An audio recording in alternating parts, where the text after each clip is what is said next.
I'll start talking. We could do that and then just run around at the very end. Who's the favourite stand-up comedian we've ever seen? Just on the basis that you're man. Or would you go into a show with 73,000 people to see a comedian? Yeah, but I watch him I love stand-up comedy on Netflix. Yeah. And there's, You feel like you're in the front millions row. of people. Shane Gillis is that guy in Tires, isn't it? Yeah, he's brilliant. Yeah, he's very good.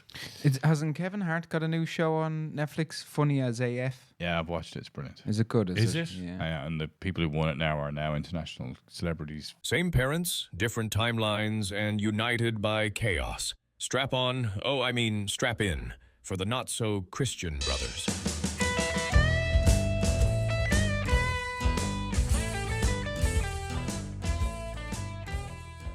Thanks for coming back to Not So Christian Brothers. Thanks for returning. Thanks for coming back, right? Yeah. Coming back, maybe people have done in Star Wars or the Bible, or you're returning as a viewer, as a listener to this show. Yes. And it's like a second coming of you, yes. the listener, the viewer. This is why we do call it Not So Christian Brothers, and we are brothers, Justin Caffrey, Colm Hayes, and our adopted brother, Terry Tech. It's lovely to be here. Thanks Terry so much for having me. Trinkletoes Tech. Because again, do you know the way you have a camera on you, Terry? Yes. Which I think is fantastic, because it means that you do get the opportunity to talk. And people do comment about you. Do and they? You have a few followers. Oh, that's nice, isn't it? Yeah. I'll cut to me and I'll give them away. No, Hello, everybody. seriously. I was helping out in a nursing home recently doing the bingo. Yeah, preparing for his future. And I'm just thinking maybe we should just have a camera as well, just on your feet. And then we can live stream it onto, what's that platform you told us about? Where people... OnlyFans. That's the one, yeah. Because the foot fetish is quite a big thing in the amorous community. And you have quite narrow, dainty feet. I mean, we could actually paint those toenails, and we could have we could have anybody really thinking that they're. I mean, my feet are really kind of wide and hairy and unpleasant. But your feet, I think your feet would be, the desire of many a woman who goes for a regular pedicure. Terry. They have survived very well considering what you've been through. But also we could paint Not So on one foot and Christian Brothers on the other foot. Are you nimble? I'm quite nimble. Could you put one of your feet just up on the desk for a moment? On the camera? Yeah, so people could see it. I think it's really good. Can we get? I think it's important to get. I mean, if you're not listening, if you're not watching us on YouTube or Spotify, turn your video really on. Want to see my Yeah, they feet do. on Just camera? put one up. Yeah, there's people Hold on. Which is your texting favourite now. foot? All right, 1 second. Okay, here we Do go. you have a preferred foot? He's lifting up his trousers. You can stand on the table. Yeah. Oh my God. And they're quite narrow, aren't they? They are very narrow, yeah. And along, what size are you? I'm size 7.5. 7.5. 7.5. Small feet, Okay, small very M, small yeah. feet. Small Yeah. socks. Small socks. Yeah, I'm an 11. I'm a 12. Wow. Well, I'm an Asian 11. That's a European 16. Funnily enough, one of my feet is 11 and the other is 12. Well, that doesn't surprise me. Apparently that happens quite a lot when you get your feet measured. That one foot will be slightly. So these runners I'm wearing, one is size 11 and one is size 12. Yeah, but I think as well, like, you're generally kind of a bit lopsided and disproportionate as I look at you as a whole. So I'm not surprised your feet As are you look at my hole. as a whole. As a whole. Know where this entire conversation goes. Yeah, I am actually quite lopsided. Yeah. So you kind of like sit over to one side, yeah. When I was, because I'm sort of over to the eye right. that's kind of off to one side as well. When I used to run, I was great on corners, but only right-hand corners. Right. Because my body sort of leaned that way. The other ways you ran back towards Take your a own left goal, and was it? everyone passed me, Yeah, you're always good at like Santry Stadium and stuff where you can just keep running around in circles. But cross country, it never really transferred your skills. Except when the Christian Brothers used to chase us. Yeah. Well, then it was a run for life. Santry Stadium, that really brings back memories. Yeah, more. Go there as the old school trips, and you'd have your school competitions against other schools from the other side of the city and stuff like that. So the north side of the city, for those listening in Romania, the north side of Dublin City, close to the airport. That's correct. Where we grew up. Yeah. And when we were in St. Aidan's, there was no DCU, which is Dublin City University. Behind, when I was there, it was all fields, and there used to be a cross-country track, and you would go out training on a Tuesday or Thursday. And occasionally the Christian Brothers would chase you. They called it training. Yeah. They trained with you, but they never changed into Into gear. any gear. So You they know, just so they ran around in their habits. So you'd see them running through the forest. And you know, and look that I wonder where this is where Father Ted had to come from. Like, Yeah. do you remember the listen, scene where of course it did, right? Of course it did. And I actually Dermot Morgan became a client of mine just a couple of years before he died. When I worked in the bank, and it was an interesting conversation about Father Ted and Christian Brothers. But I think the Christian Brothers also, you know, they get a bad rap too. Right, there was actually some of them that were half decent. Which half? The top half or the bottom half? All in. You know, we There had was a we decent had a few. Christian brother Coffee, who we both had. You did. I was going to say architecture. Jesus, Woodwork. carpentry, woodwork. Yeah, yeah. Woodwork, and he was also the coach for the GA. And the hurling as well, and you know, like some of these guys were actually good, right? And some of these people gave up their lives for you know, educational purposes, and a lot of the times people in those days Yeah, but they didn't give up their life for educational purposes. They also they took a vow of chastity. No, as I know, but I'm just going to. If you actually let me finish, which I will know is a now. rarity. What I was going to say was that they often were forced into these ministries by their parents, right? You know, if you were X number child in the household, you were going to be a priest or a Christian brother. Or if you had a tendency to be slightly effeminate, get him to the chapel, get him to the convent. Well, not the convent. Where did they go? The monastery. the monastery. Get him to the monastery in case, you know. I thought about it He ends up for a gay. while when I was a kid. Sorry? I thought about it when I was a while. When I Thought was about a- being gay. No, thought about being a priest. Thought about being a Didn't know you get a choice. Did you? Yeah, I yeah, could yeah, see you yeah. as a priest. Yeah. I was. No. It's in my stars chart also as well. That's Nice. Brahminical. I have a Brahminical presence. You wouldn't know by my feet, but And did you go how far did you go with it? Like, did you go to priestly school or anything? Or I talked to my counselor in school about it and the process and stuff like that. But the idea of not being able to get married or Right. take that chastity, that didn't work for me. But then I found out that later in life that if I really wanted to portray it and that I struggled with that, I could go to the UK and do it and be an Anglican like and or- be in England and still marry and have kids. And yeah. But I didn't know that they didn't share that information, obviously, because they were trying to recruit for their own team, So no, I think Dutch Catholic priests can marry. can they? I think there's a little bit of that going on. Yeah, because there's one. I think it's Holland, Netherlands, where I could be corrected. I stand to be corrected. I can't think that's correct. I mean, yeah. ultimately, the canon law in Vatican II sets out, you know, the rules under which the church is governed. I mean, if there's some kind of extraordinary, It's an anomaly. Yeah, like No, but this. it can't be part of the Catholic Church. Like you can't be part of the diktat that's set out from Rome. Could it be a side sort of? Well, you know, they already liberalized religion. I mean, I was not a big fan of Vatican II, which is the legislation that was set down under Pope John Paul to liberalize Catholicism and to bring more people to the church. Right. So they made, you know, changes that they felt would be more accommodating to the average folk, like the fact that the priest should turn around and face the congregation, because they used to just only give mass whilst they were standing with their back to you. In a kind of like a way Van Morrison used to play some of his gigs. Still does when he's upset. And Yeah.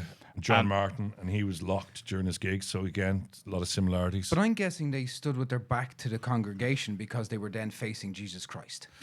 Well, yes, or some kind of symbolism because Symbolism he of God. died 2,000 years ago, and he'd be busy if he had to go around to all of the various churches, especially every Yeah, church. but at symbolism 12 of God. They, o'clock out on of Sunday. respect, they were facing God. And, Yeah, exactly. So, but is so God the not symbolism. incompetent? Not incompetent. All-seeing. I don't know. Have you Omnipotent. seen what he created? Omnipotent. Yeah. Not incompetent. Omnipotent. Omnipotent. And under the changes that were brought in by Vatican II, they had to then deliver mass in the language of the diocese. So in Ireland, mass was now in English rather than Latin. So all masses predating Vatican II were in Latin, which I think we should still have. Well, I know that they got to a stage then where not only did the local dialect, but they got into the whole. So, like, our church on the north side, they got into the local dialect as well, the whole Ballymun people. So the priests would be all right, all yous now, all anyways, all kneel down now. See your prayer book. Who can read? Oh, you. Oh, Did anybody bring any gear? just to correct two things that we said. It's not a life of chastity; it's celibacy. By the way, okay. So we did that. Yeah. There's There's quite a demarcation point. That's the first thing. We were banging on about chastity for a while, and I completely made up that Terry was like, well, when the career guidance counsellor took out the chastity belt, I was like, I'm not too sure about that. and locked it and threw away the key. Definitely banging off the wrong thing then. You are priests in the Netherlands. Catholic priests can't marry. Okay. So that was just completely made up. Yeah. Oh, totally. Yeah. I definitely read it somewhere. But I gotta say, you two are banging on about all priests being in their chastity belts. So this is where this came about, wasn't it? Because suddenly we now see in religion all of these leading celebrity type figures who get themselves into a bit of a bind, and they suddenly find God, like Russell Brand. My God, he's just gone over the top with the whole thing. I just don't get it anymore. And then we've seen Conor McGregor saying it's in God's hand and God will take care of me and I've been talking to God. And is that because he blew out his knee? Yeah, well, God didn't blow out his knee. Well, no, he actually said in a statement yesterday that he thinks God blew out his knee to save him from something more problematic that might have happened in that fight because he wasn't ready for the fight. So he thinks like God is kick in the head. Ultimately protect him. I mean, it's just a shame that God didn't decide to protect any of the women that McGregor is allegedly. Yeah. Or I think even. Well, he was done in the criminal court. He was not criminal court. He was in civil court. Yeah, he was found guilty in civil court for rape. Let's be honest. Yeah. So God wasn't around at that particular moment. But I think again, if you look at him, you look at Russell Brand, what are they appealing to? They're appealing to right-wing fundamental Christians in America who have tons of money, who will back you when you have to maintain a defense against whatever egregious prosecution is being made against you for failings in one's civic duty to be a morally upstanding human being. And protecting those who may be more vulnerable and exposed to your actions. So you get bailed out. I mean, look at what's his name in Northern Ireland, who was a staunch unionist and a big advocate of Christianity and has been found in all kinds of challenges he's in jail now, isn't he? To children and sex abuse. I like Russell Brand that he's gone from his very famous My Little Bookie Wookie. Do you remember that was like his first book? Yeah, that was when he was funny. I liked Russell. I think he was funny than My Little Bookie Wookie. To the book now is How to Become a Christian in 7 Days. Yeah. So how to be a Christian in 7 days. So let's shorten that down. Hello. Who's that? This is the Metropolitan Police. How can I help you? We're coming around to arrest you. Okay. I better go and see a priest, become a Christian, repent for all my sins, and then pull in a lot of money and supporters so that I don't go to jail. I remember when we were kids. Well, I remember when I was a kid. I don't know if you guys did it. Well, let's say kid or older, maybe 12, 13. So for context for a listener, when we're thinking back of you being a kid, we need to put your memory in black and white. Yeah. So my pet, black and white memories. My pet was a Tyrannosaurus Rex. Yeah. And we used to go to school on horseback. School, they were called hedge schools. Anyway, all of that, and everything was just black and white. Charlie Chaplin was president, but anyway, that would have been a great time to live in. I mean, he was always going around in his little black and white suit and his little stick, trying to be Charlie Chaplin, and little music playing in the background as you fell over. But I haven't lost my train of thought. So say you were 12 and you wanted something. You wanted Man United to win the FA Cup. I remember in my head, I go, please, God, please let Man United win. And if they do, I promise I'll go to Mass for the next 4 weeks. And it was so we almost, it's like a youthful bargain. And then Russell Brand just brought it up to an adult thing. So like your ma was sick, you go, please God, and you didn't believe God, and you very rarely went to Mass, and if you did, you went out the back for a cigarette. Please God, make ma better, and I swear I'll go to Mass for 6 months. You know, did we all do that? I saw a funny thing. I read an article the other day about wealthy people and billionaires and so forth. That something like 99% of them believe in God, because the latter is just a bad choice. Because if you find out when you die that he is real, Yeah. you believed in him and you're thumbs up. Oh, you're hedging happy your days, bets, yeah. hedging your bets. But if you don't believe in him and you die, it's not a great outcome If he's there. if he's there. Yeah. But if you just pretend to believe in him so that the outcome is that he'll be okay He still with knows. you. He still knows. He knows. He's incompetent. Or sorry, what did we say? Omnipotent. He's He knows. he's there. He knows. There's a full line, and he's going. You just started believing 3 weeks ago when they told you 3 weeks to live. Out you go. Out you go. It's like the last rites, isn't it? I bet you when you're coming too close to your time, you can be like, Colm's nearly there now. This is going to be hilarious when he sees me. Yeah. But you're okay because you're praying now. Yeah, but I think in terms of rich people and God, I think you'll find, and the statistics actually substantiate this quite well, that successful people in the predominance tend to have more faith in something bigger than themselves, right? So it's not necessarily a particular prescribed God. What tends to happen is when you get your ego out of the way and you believe that you're relatively insignificant, it's like England playing France. There's not as much pressure anymore, so you tend to excel better. So there's good research to show that people of religion, or people who are successful, and let's not get into what we define them as being, but tend to have religious belief. But also, people who have religious belief statistically live longer than people who don't. Right. So again, there's very good threads around mental health and not getting sucked into anxiety and depression, because you have a vessel to speak to. So you actually speak to a God, which effectively is like what you speak to when you go and see a counselor, right? You're really just getting shit out of your head that's otherwise spinning you in a tailspin. So I do pray, and I pray. I'm not going to say I pray every night because God is omnipotent, but I try to pray most nights, and I try to find moments where I'm thankful for God in some way, shape, or form in my life. I suppose it gives you support without judgment, because that's all we look for. Yeah, absolutely. I mean, if I want judgment, I have my wife. Yeah, or Colm. Well, that's why I can only be here once a week. Yeah. Because the intensity of that level of judgment would cripple anybody, God or not. Yeah. I envy people that have a faith or a religion. And people who have a religion, we've moved on from envy. Yeah, but exactly. No, I do, because I'd like to, but I don't. But I can see how it would be very comforting to have. Well, what stops And I mean, you? you do see people.